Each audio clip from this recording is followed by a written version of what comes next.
ಮಾನ್ಯ ಶಾಸಕರಿಗೂ ಕೂಡ ಈ ಸಮಾವೇಶದ ಮೂಲಕ ಮತ್ತು ಈ ರೈತರ ಹಬ್ಬದ ಮೂಲಕ ಒಂದು ಹಬ್ಬತಾಯವನ್ನು ನಾವು ಮಾಡ್ತಾ ಇದ್ದೀವಿ. ಇವತ್ತ ಭೀಮಾ ಏಕ ನೀರಾವರಿ ಯೋಜನೆ ಇಲ್ಲಿ ಆಗಿದೆ, ಆದ್ರೆ ಇನ್ನ ಇಲ್ಲಿವರೆಗೂ ಕೂಡ ಕೆಲವು ಕಡೆ ನೀರು ಬಂದಿಲ್ಲ ಅನ್ನೋಂತ ನೋವನ್ನು ನಾವು ಎಲ್ಲ ಕಡೆ ಕೇಳಿದ್ದೀವಿ. ಅಂತ ನೋವನ್ನು ಕೂಡ ಈ ವೇದಿಕೆ ಮೂಲಕ ಗಮನಕ್ಕೆ ತರಬೇಕು. ಇದರ ಉದ್ದೇಶ ಇಷ್ಟೇ, ಹಕ್ಕೋತಾಯದ ಉದ್ದೇಶ ಅಷ್ಟೇ. ನಮ್ಮ ನೋವುಗಳನ್ನ ಅವರಿಗೆ ಹೇಳೋದ್ರ ಮೂಲಕ ನಾವು ಹಕ್ಕನ್ನ ಒತ್ತಾಯ ಮಾಡಬೇಕಾಗಿದೆ.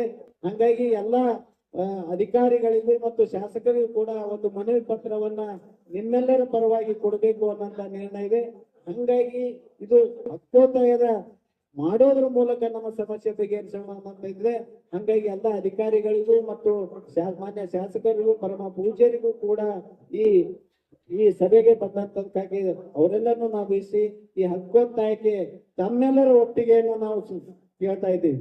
ತಾವೆಲ್ಲರೂ ಚಪ್ಪಾಳೆ ಮಾಡುವುದರ ಮೂಲಕ ಈ ಹಕ್ಕೊತ್ತಾಯಕ್ಕೆ ನಾವು ನಿಮ್ಮ ಅನುಮೋದನೆ ಕೊಡಬೇಕು ಅನ್ನೋದ.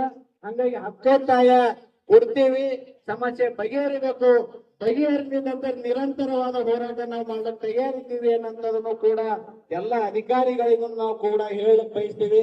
ಹಂಗಾಗಿ ಹಿಂದೇನಾಗೆ ನಮ್ಗೆ ಗೊತ್ತಿಲ್ಲ, ಈಗೇನಾಗಬೇಕನ್ನಂತ ಉದ್ದೇಶ ಇಟ್ಕೊಂಡು ಇವತ್ತು ವಿಶ್ವ ರೈತ ದಿನಾಚರಣೆ ಮಾಡುತ್ತೀವಿ. ಹಂಗಾಗಿ ನಮ್ಮ ಬೇಡಿಕೆಗೆ, ನಮ್ಮ ಹಕ್ಕೊತ್ತಾಯಕ್ಕೆ ಸ್ಪಂದಿಸಬೇಕು ಅಂತ ಹೇಳಿ ಅವರನ್ನು ವಿನಂತಿ ಮಾಡಿ, ಈಗ ಸಮಯ ವಿಷಯ ಕಲಬುರಗಿ ಜಿಲ್ಲೆಯ ರೈತರ ಸಂಕಷ್ಟ ಪರಿಹಾರಕ್ಕಾಗಿ ಹಕ್ಕೊತ್ತಾಯ ಮನವಿ ಪತ್ರ